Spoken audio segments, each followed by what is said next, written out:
ஆதியாகமம் 3ஆம் அதிகாரம் 15ஆம் வசனம். உனக்கும் ஸ்திரீக்கும் உன் வித்துக்கும் அவள் வித்துக்கும் பகை உண்டாக்குவேன். அவர் உன் தலையை நசுக்குவார், நீ அவர் குதிங்காலை நசுக்குவாய் என்றார். உனக்கும் ஸ்திரீக்கும் உன் வித்துக்கும் அவள் வித்துக்கும் என்ன உண்டாக்குவாரா? பகையை உண்டாக்குவார்.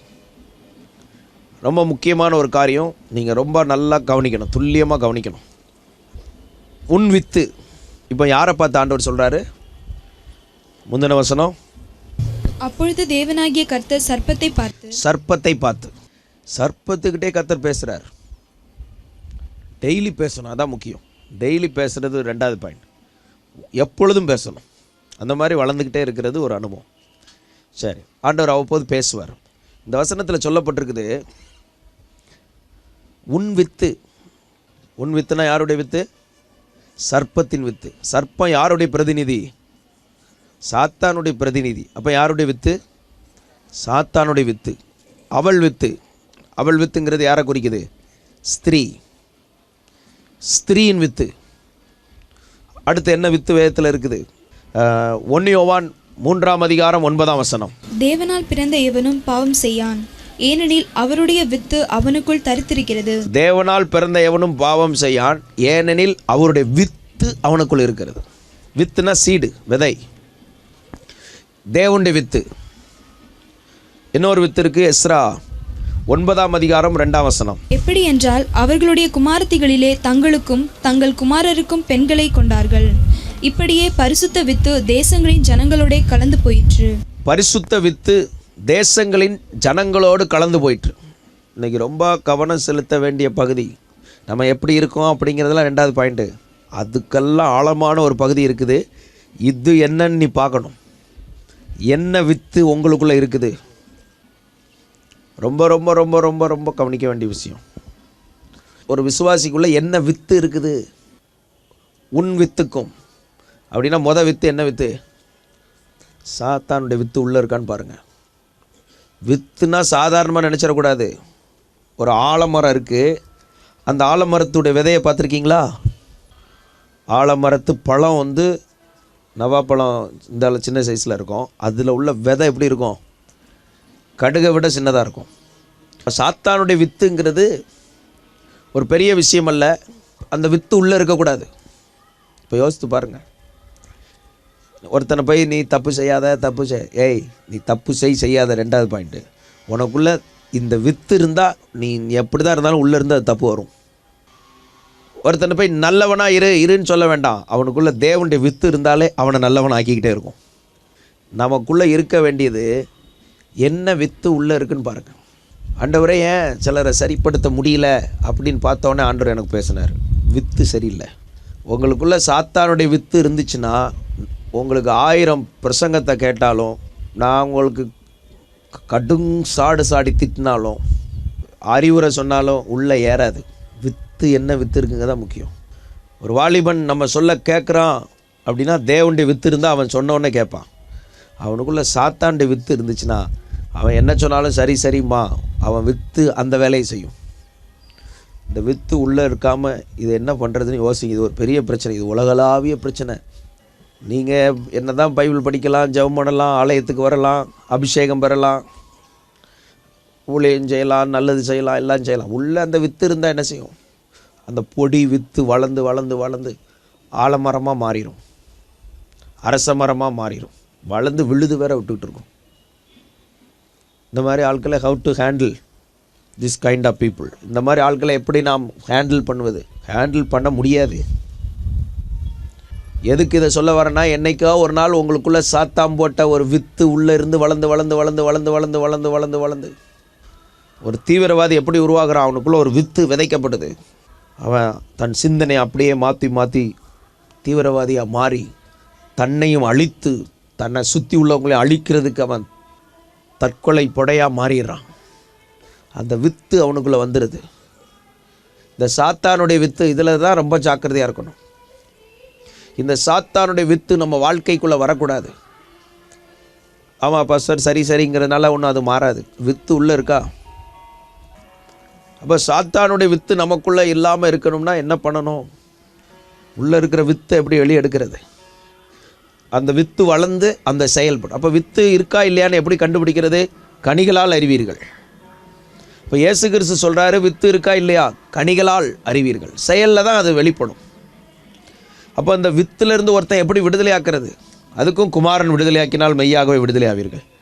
அப்போ இந்த சாத்தானுடைய வித்து இருக்குங்கிறத முதல்ல ஒரு ஆள் புரிஞ்சு, ஆண்டவரே என் வாழ்க்கையில் இந்த பகுதியில் சாத்தானுடைய வித்து இருக்குதப்பா அப்படின்னு நீங்கள் அறிக்கை பண்ணும்போது ஆண்டவர் சொல்லுவார், வந்து உங்களை விடுதலையாக்குவார்.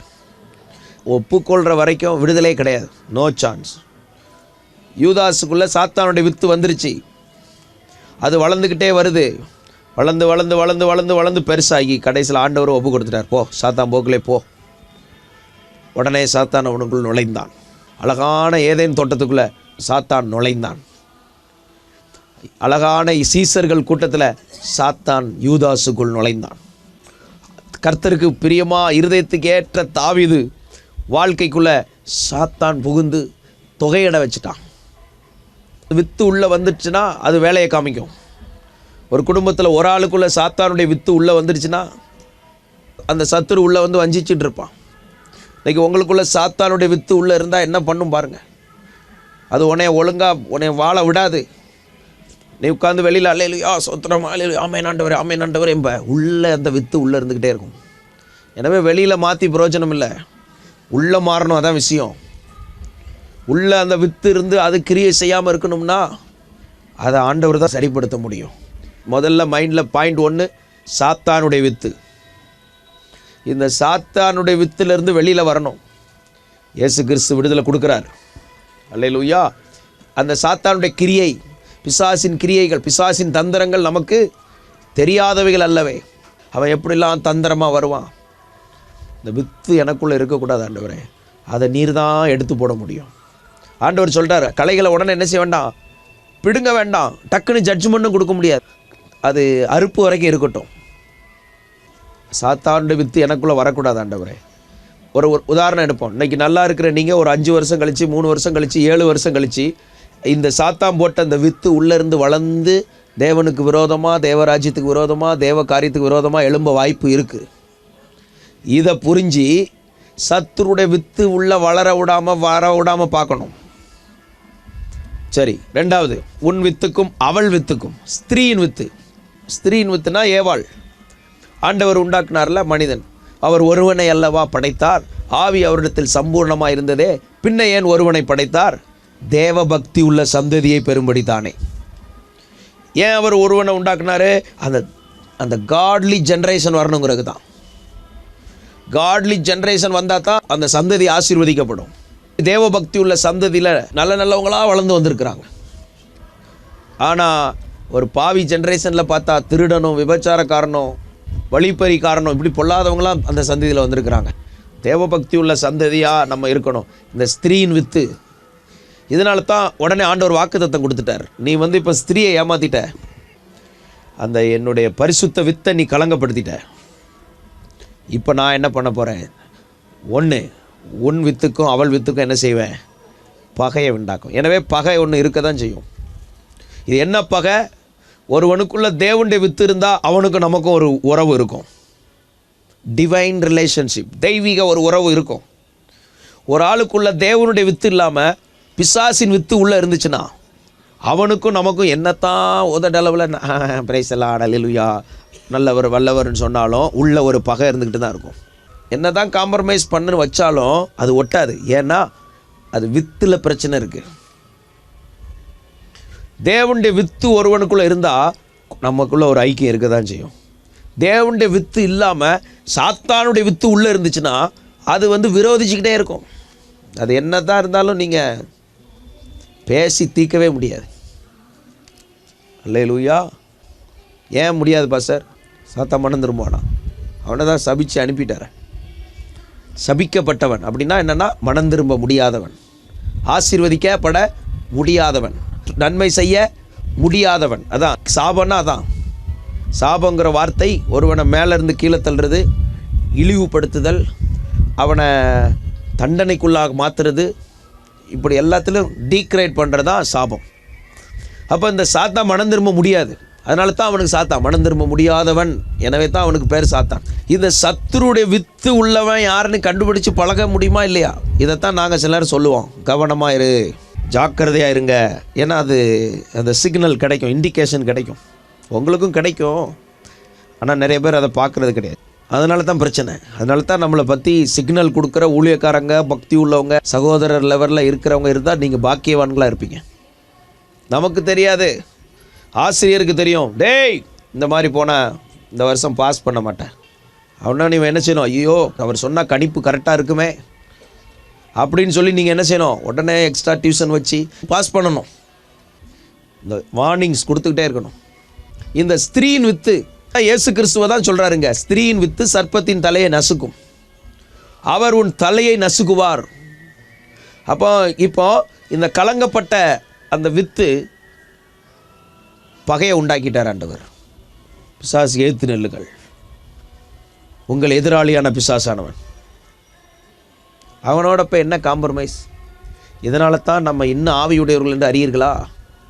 அந்த வேறு ஆவி நமக்குள்ளே வரக்கூடாது. நம்மகிட்ட இருக்கிற ஆவியை நல்ல ஆவியில் பரிசுத்தவான்களுடைய ஆவியோடு இணைந்து ஒத்துப்போதான்னு பார்க்கணும். அதனால தான் உங்களை மடக்கிறது, மந்தையை மடக்கிறது காரணம். போதும், நிறுத்துங்க, நீங்கள் ஊழியம் செய்ய வேண்டாம், கொஞ்ச நாளைக்கு ஜெபம் பண்ண வேண்டாம். நிறைய பேருக்கு அங்கங்கே சில தடைகள் போட காரணம் என்னென்னா, அதை ரியலைஸ் பண்ணி ரீசெக் பண்ணி திரும்ப அனுப்புறது.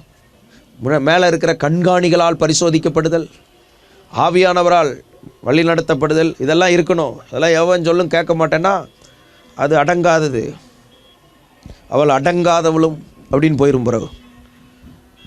எனவே இந்த ஸ்திரீயின் வித்து, உன் வித்துக்கும் அவள் வித்துக்கும் பகை உண்டாக்குவேன், அவர் உன் தலையை நசுக்குவார், நீ அவர் குதிங்காலை நசுக்குவாய், அவர் உன் தலையை நசுக்குவார். தீர்க்க தரிசன வார்த்தை, ப்ராஃபட்டிக்கல் வேர்டு என்னன்னா, அந்த ஸ்திரீ வயிற்றிலிருந்தே ஒரு ஆளை நான் எழுப்பி உன் மண்டையை உடைப்பேன்ட்டார் ஆண்டவர். அப்படின்னு சொன்ன உடனே ஜனங்களை எல்லாரையும் பாவத்தில் நல்லா அந்த பிசாசின் வித்துனால் நிரப்பிட்டான். இந்த உலகம் சாத்தானுடைய வித்துனால் நிரம்பி இருக்குது. இந்த வசனத்தை வச்சு தான் உலக சரித்திரம் இப்படி தான் வருது பாருங்கள். இந்த ரெண்டு வித்து, பிசாசின் வித்து, ஸ்திரீயின் வித்து. இந்த வித்தை உடனே இவன் பார்க்குறான், அது எப்படி நீர் என் தலையை உடைப்பீரா? உடனே முதல் மனிதன் அங்கே பிறந்த காயின் ஆபேல். உடனே பிசாசு நினைக்கான், இந்த ஆபேலாக தான் இருக்கும், நல்லவனாக இருக்கான், இவன் தான் ஸ்திரீயின் வித்தாக இருக்குன்னு அவனை கொள்கிறான். அடுத்து அப்படியே வந்த உடனே ஆபிரகாம் அப்படியே வழி நடத்தி வர்றார் ஆண்டவர். அழைத்து அவனை அழகாக கொண்டு வந்து அந்த ஸ்திரீயின் வித்தை வெளியே வரணும்ல, வழி நடத்தி வரும்போது இந்த வித்தை கலங்கப்படுத்தணும். ஒருவேளை இவனை ரொம்ப விசேஷமாக பாதுகாத்துட்டு போகிறாரே, இவன் பிள்ளைக்கு உனக்கு ஒரு குமாரனை கொடுப்பேன், உன் சந்ததி ஆசீர்வதிக்கப்படும் சொல்லிட்டாரா, இப்போ வரக்கூடாதுன்னு சொல்லி தான் சாரால பிடிச்சிட்டு போயிட்டான். அப்போ இவளை கலங்கப்படுத்தியாச்சுன்னா பரிசுத்த வித்தை என்ன செய்ய முடியாது? வர முடியாது. உடனே அங்கே ஆண்டவர் இறங்குறார், பாதுகாத்து அங்கே ஈசாக்கு வருகிறார். ஈசாக்குலேருந்து அந்த சந்ததி எப்படி எழுப்பி வருது, அதுக்கப்புறம் இதில் ஆண்டவர் ரூட்டு பிரியுது, ஏசா யாக்கோபு. இதில் ஏசா அவன் தேவனுடைய வித்தா இல்லை, யாக்கோபு ஆண்டவர் தெரிந்தெடுத்தார். அங்கே 12 பிள்ளைகள் வர்றாங்க. அந்த பிள்ளைகளில் அப்படி அந்த சந்ததி வருது.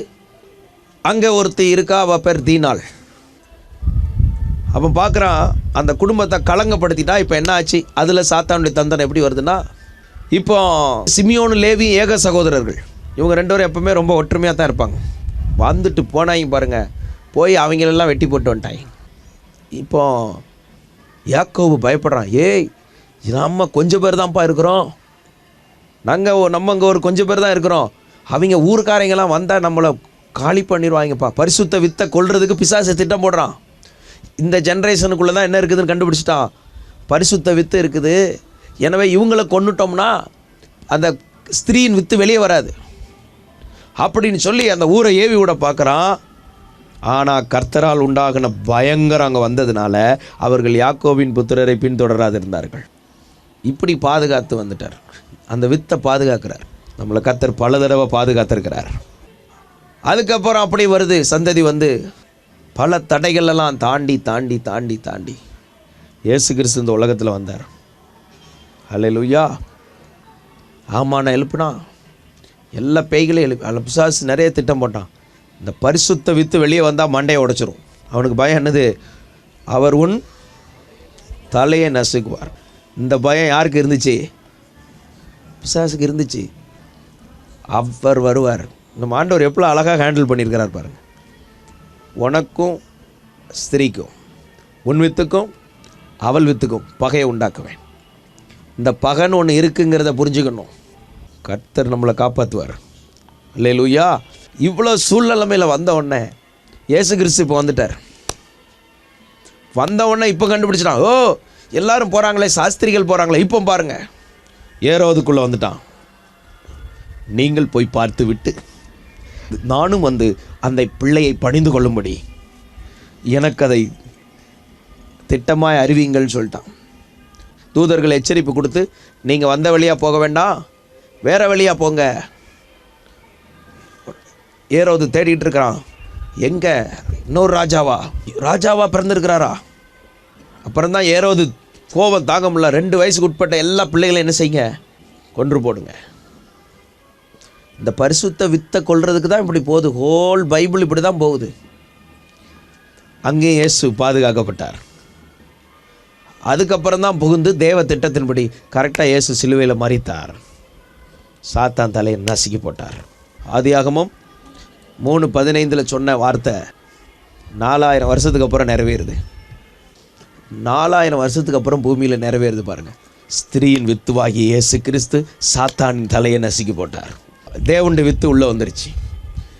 இப்போ எப்படி ஒரு ஆதாம்னால பாவம் உள்ளே வந்துச்சோ, பிந்தின ஆதாம் உயிர்ப்பிக்கிற ஆவியானவராக இருக்கிறார். இந்த கிறிஸ்துவுக்குள்ளே வர்றவங்கெல்லாம் மோசம் போன ஜனங்களை, பாவம் செஞ்ச ஜனங்களை, பாவத்தில் கட்டப்பட்ட ஜனங்களை அந்த பாவ வித்து, பிசாசின் வித்திலிருந்து மீண்டும் ரிலீஸ் ஆகி விடுதலை கொடுத்துக்கிட்டே இருக்கிறார் ஆண்டவர். அல்லேலூயா. இதனால தான் இந்த வித்து நமக்குள்ளே இருக்கக்கூடாது. இந்த பிசாசின் வித்து உள்ளே இருந்துன்னு வைங்க, அது உள்ளேருந்து அது வேலையை பார்த்துக்கிட்டே இருக்கும், அது வேலையை செஞ்சுக்கிட்டே இருக்கும். அதை அழிக்கணும். தேவனுடைய வித்தாகிய, அதைத்தான் வேதம் சொல்லுகிறது. 1 யோவான் 3:9 வாசிக்கும் போது, தேவனால் பிறந்த எவனும் பாவம் செய்யான். இப்போ பாருங்க, தேவனால் பிறந்தவன் இப்போ ஒரு புது வித்தை உள்ள கொண்டு வரார். அதுதான் தேவனுடைய வித்து. தேவனால் பிறந்த எவனும் பாவம் செய்யான், ஏனெனில் அவருடைய வித்து அவனுக்குள் தரித்திருக்கிறது. ஏனெனில் அவருடைய வித்து அவனுக்குள்ள இருக்கிறது. இப்போ உங்களுக்குள்ள எனக்குள்ள என்ன வித்து இருக்குது? தேவனுடைய வித்து. இப்போ 3 வித்து இங்கே கணக்கில் வருது. சாத்தானுடைய வித்து, ஸ்திரீயின் வித்து, தேவனுடைய வித்து. ஸ்திரீயின் வித்துவாகிய இயேசு கிறிஸ்து, இயேசு கிறிஸ்துவின் வித்தாகிய தேவனுடைய வித்து. அதான் தேவனுடைய வார்த்தை. ஏன்னா ஆதியில் இருந்தது வார்த்தை தான். அந்த தேவனுடைய வித்து நமக்குள்ளே இருக்கிறதுனால இந்த வித்து நம்மளை என்ன செய்ய விடாது? பாவம் செய்ய விடாது. போய் பேசிட்டா உடனே அந்த வித்து பேசும். டேய், இப்படி இது தப்பு, இது தப்புங்க.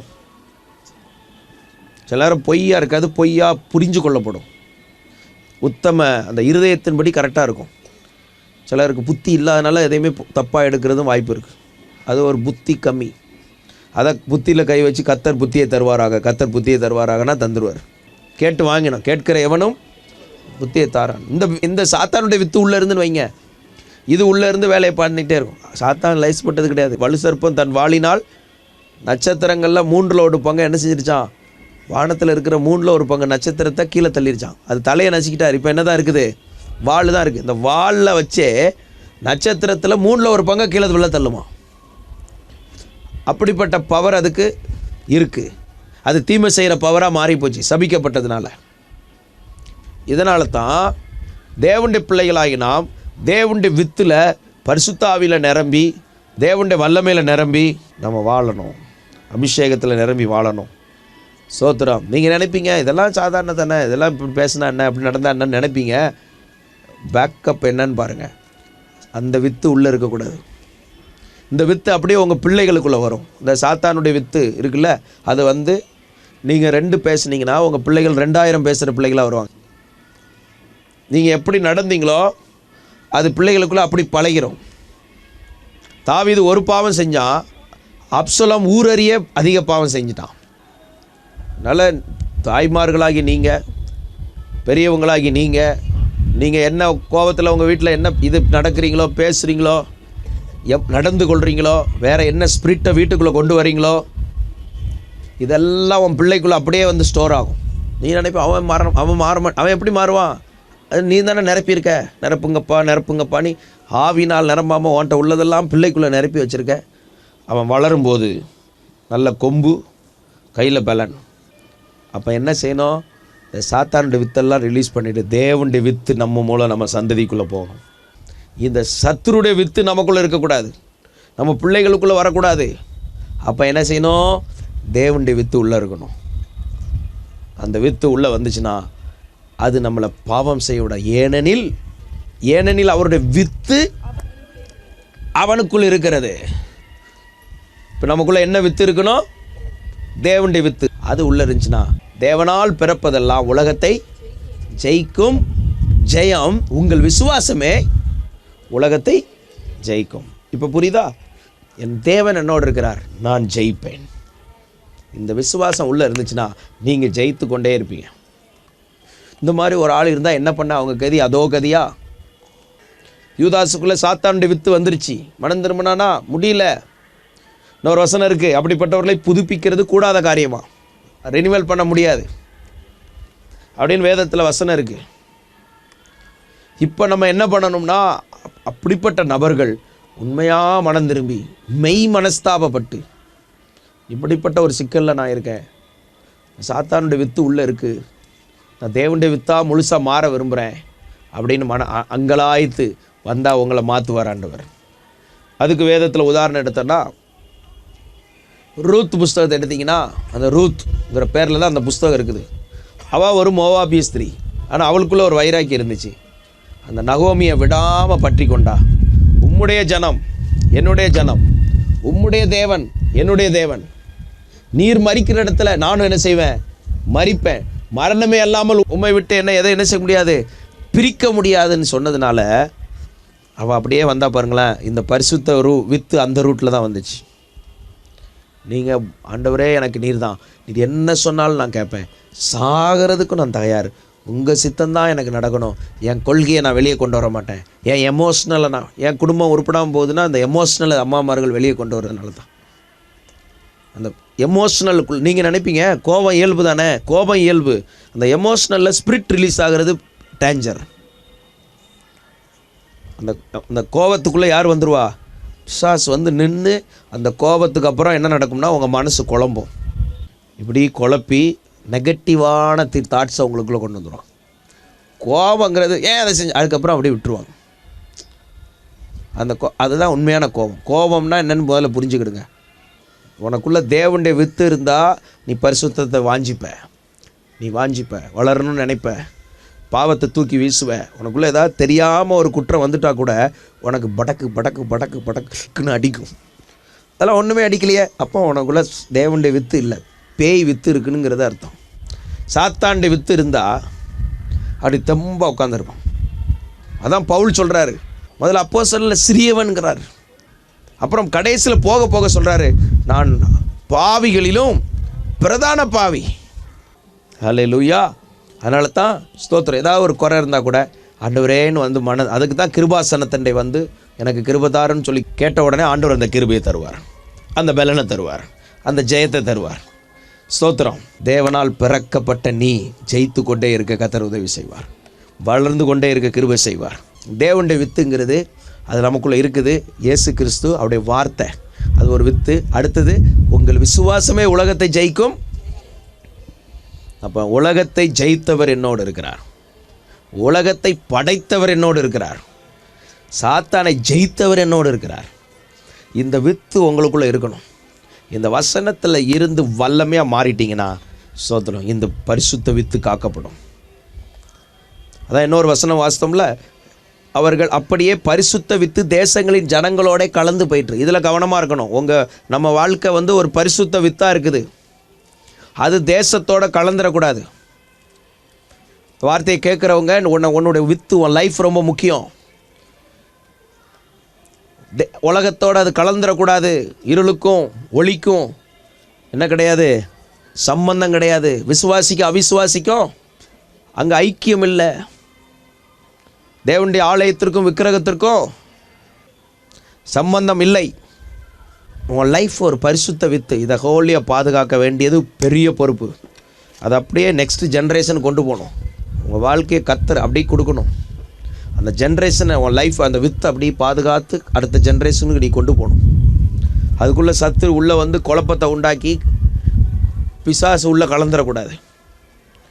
சத்துரு உள்ளே வந்து அதை கலங்கப்படுத்திடக்கூடாது. வாலிபர்கள் ரொம்ப எச்சரிக்கையாக இருக்கணும். வாலிப பிள்ளைகள் எச்சரிக்கையாக இருக்கணும்.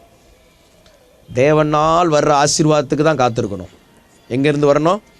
தேவனால் வருகிற ஆசீர்வாதம். தேவனிடத்துலேருந்து ஆசீர்வாதத்தை வாங்கணும். கர்த்தர் தான் கிருபை தரணும் உங்களுக்கு. அதுவும் ஆண்டவராக உங்களுக்குன்னு கொடுக்கணும். வாழ்க்கை காரியங்களில் தேவனால் வந்தது அப்படின்னு வரணும். இந்த காரியம் கர்த்தரால் வந்தது, அப்படி தான் இருக்கணும். அதனால் பரிசுத்த வித்து காக்கப்படணும். நம்ம வாழ்க்கையை கர்த்தர் காப்பாராக, நம்ம சந்ததியை கர்த்தர் காப்பாராக, இந்த ஊழியத்தை கர்த்தர் காப்பாராக. இந்த சாத்தானுடைய வித்து வேலை பண்ணக்கூடாது. அதனால் அது மேலே என்ன இருக்கும்? நமக்கு ஒரு ஆளுக்குள்ளே சாத்தானுடைய வித்து கிரியை செய்யுதுன்னா ஆக்சுவலாக நம்ம மேலே தன்னாலே அந்த பகை வந்துடும், ஆப்ரேட் ஆயிரும். இப்போ இயேசு கிறிஸ்து அப்படி தான் வந்து அவன் தலையை நசுக்கிட்டார். அவன் குதிங்கால நசுக்கினான், அதான் அவர் மரித்தார். இந்த பரிசுத்த வித்து, தேவனுடைய வித்து நமக்குள்ளே இருக்குது. சாத்தானுடைய வித்து மிதிக்கப்பட்டது, சாத்தானுடைய வித்து நசுக்கப்பட்டது. சத்துருவை இயேசு விழ தள்ளிட்டார். ஹல்லேலூயா. இப்போ நமக்குள்ளே இருக்கிற இந்த தேவனுடைய வித்தில் வளர, இதில் பெருக கர்த்தர் கிருபை தருவாராக. ஆமென். சோத்திரம். இதில் வளர்ந்து பெருக எனக்கு நீர் உதவி செய்யும் ஆண்டவரே. சந்ததியை கர்த்தர் காக்க விரும்புகிறார். ஒரு ஜென்ரேஷன் ரொம்ப முக்கியம். அதனால தான் இயேசு கிறிஸ்துவின் பிறப்பை குறித்து சொல்லப்பட்டிருக்குது. அப்படியே வருது, ஆதி ஆகமத்திலேருந்தே வேதத்தில் வருது. ஆதாமிலேருந்து வருது, ஆபிரகாமிலேருந்து வருது, தாவீதிலிருந்து வருது, அப்புறம் அப்படி எஸ்தர் காலத்தில் அப்படி வருது. தாவீதின் குமாரன்லேருந்து ஆரம்பிச்சது இயேசு கிறிஸ்துடைய அந்த வித்து எப்படிலாம் காக்கப்பட்டு வந்தது.